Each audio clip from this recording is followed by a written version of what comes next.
Islam fixes a lot of the problems that men are currently facing. Islam fixes all of them.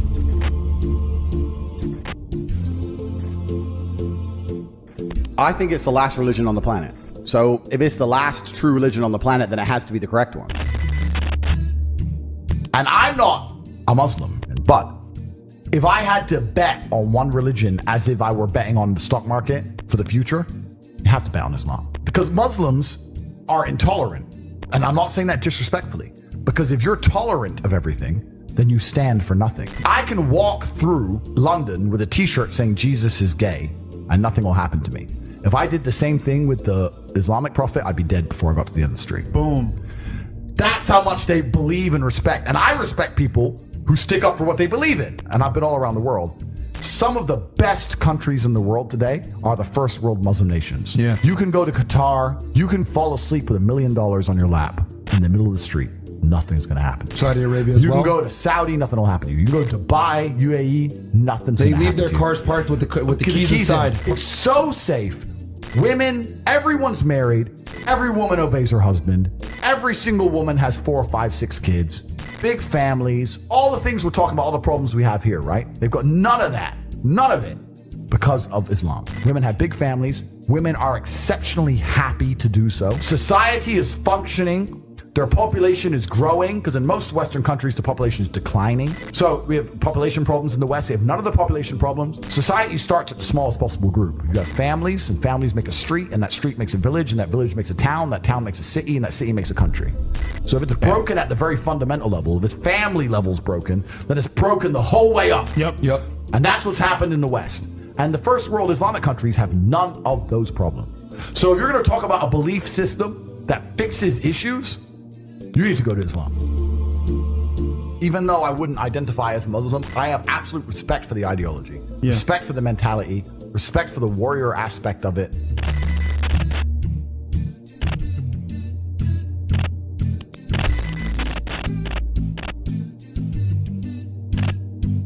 I know you're interested in Islam. Yep. So you don't have to accept this, but this is a choice. I will accept it. English translation of the Quran. So if you wanna Amazing. seek more knowledge, Thank you very much, bro. I appreciate that very, very much. Have that. I'm always out for knowledge, my friend. Thank you very, very much. My invitation to anybody is put your preconceived notions aside. Take what you may have heard about Islam, what you may have thought about it from your own faith tradition's point of view. Put all of that aside. Read the Quran neutrally and get an unbiased impression. So I'm just going to read this for myself with no other influences as much as possible. At the end of the day, human beings are going to have some bias or the other, but as much as I can consciously be disconnected from bias and give it a shot and read it, I think that would be my invitation to anybody. And I would think it's really difficult to not walk away truly being moved by what you're being exposed to, truly being hit by what you're exposed to. I've yet to read the Quran, but it's certainly something I'm going to do. I'm going to read it without a preconceived notion, without a preconceived idea. And I think that's the best way to do things, because you're right. There's too much bias in the world.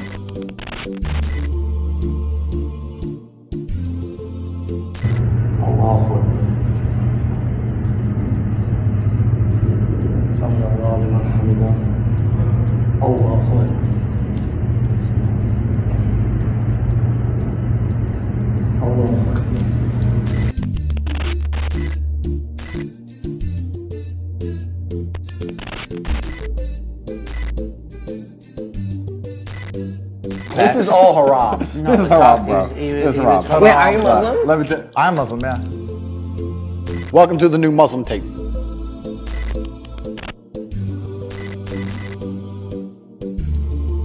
I was born in a Christian country. I was raised as a Christian, and I've always been very respectful of Islam, and it's become more and more obvious to me and more pertinent that Islam is the last religion on the planet.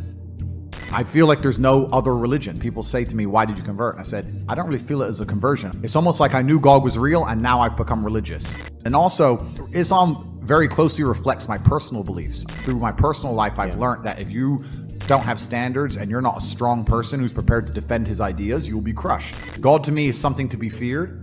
God to me is someone that people are afraid to mock. God to me is someone that you have to go out of your way to prove something to. God to me has red lines. Like, God to me represents the Islamic faith. The Christian God, to me, I don't see God. To me, it was the only logical choice in the end. There was a time when I was atheistic. And the reason I am now so absolutely certain that God is real is because I've seen evil. I've seen shaitan. I've seen it. When you see enough evil, you realize that there must be an equal and opposite force. And there are people out there in the world today doing the work of the devil, genuine demons, who are trying to destroy the baseline morality that's inside of all of us. We're all born with some kind of morality, and they're trying to destroy it. And this is why perhaps I found God the way I did, because I understood all these things first, and then I saw the Quran, and it confirmed so many things for me. You know, like even the conversations I've been having so far, so many things have been confirmed, and it's amazing the knowledge that's inside of it, which is so applicable today. For an old book, right? You know, it's supposed to be old, but it seems so timeless. But it's truly amazing. I think when you have negative experiences, and I'm talking about truly negative experiences, I've had a few where you come close to losing your life, or you meet other people who come close to losing their lives. Nobody's an atheist at the end, my friend. Atheists stop being atheists quickly when the game gets real. So all of us innately understand in God. The most atheist man alive will pray if he really needs help. And also, if we're going to talk about happiness, we're here to be happy and we're here to enjoy ourselves. It's through God that you're happy and enjoy yourself. It's not through that black hole of hedonism. It's not through endless and supercars and booze. And it's not those things. You can find any man who goes down that hole and tell me, are they happy? The answer is no. Who's the man who's happiest? The man who's praying. If you remove God from society completely, if you click your fingers and he's gone, if you completely remove religion from earth, you'll see the devil appear pretty quickly. You'll see mass breakdown of society. You'll see crime. You'll see rape. You'll see murder. You'll see theft. And then you'll understand that God is a real force. I just truly respect and understand that God is real. And I truly respect and understand that with my own eyes, what I've observed, the truest way to show respect to God is through Islam.